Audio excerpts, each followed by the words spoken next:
So we're back to we're now on page, We're now on page 6. So page 6 just shows you guys the public school funding program. This is the foundation program. It shows the difference between the FY15 authorized, FY16 projected, and those differences through the different components within that formula. question on students. So there's almost, according to this, there's almost 200 pupils less in your neighborhood school concept, your 1 FTE concept. There's almost 300 more correspondence homeschool type students.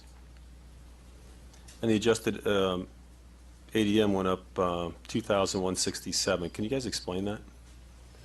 Because what we're getting, some of us are at least, that there are many school districts in the state of Alaska that are losing students, and that over the last decade, we've actually lost, we've been in a net loss for a state in terms of students. I know there's at least one school district that's gaining students almost every year, but that seems to be the exception. So again, can you explain how we could be 200 less in your neighborhood school concept, your your dollar for dollar FTE concept, 300 CS correspondence homeschool students more, and the adjusted ADM went up 2,167. Could you explain that? Senator Dunleavy, we reflect these numbers as what our counts are. I think it would be a projection to try to figure out. Your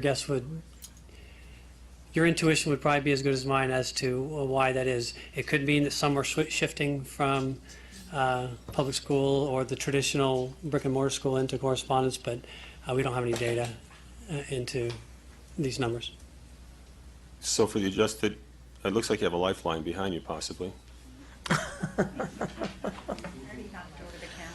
Thank you. And can you identify yourself for the record? And for the record, Elizabeth Noodleman, Director of School Finance for the Department of Education. And Chair Dunleavy, if I understand the question, you were asking what some of the increases to the adjusted average daily membership may be comprised of. Yes.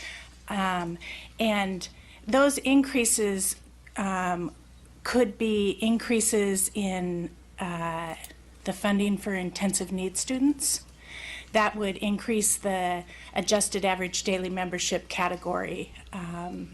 Another increase, well, I would probably leave it at that off the top of my head, and I think that would comprise a majority of it. So maybe at the next meeting, there's a possibility of somebody looking this over and getting us some information that might help explain that a little deeper?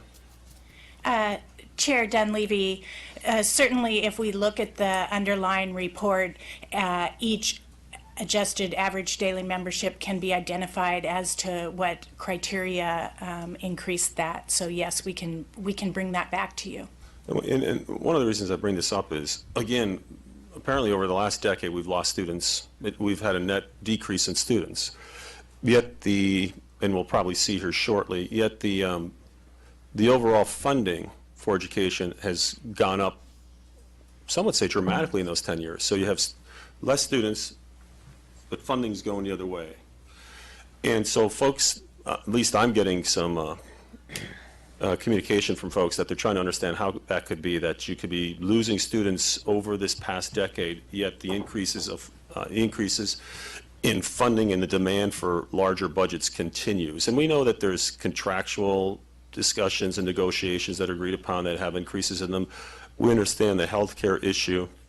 But again, it would be, if I can understand this issue here, I might be able to explain to folks that are giving me a call and communicating with us why this appears to be going in different directions.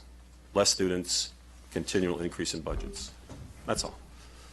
Thank you. Okay, great.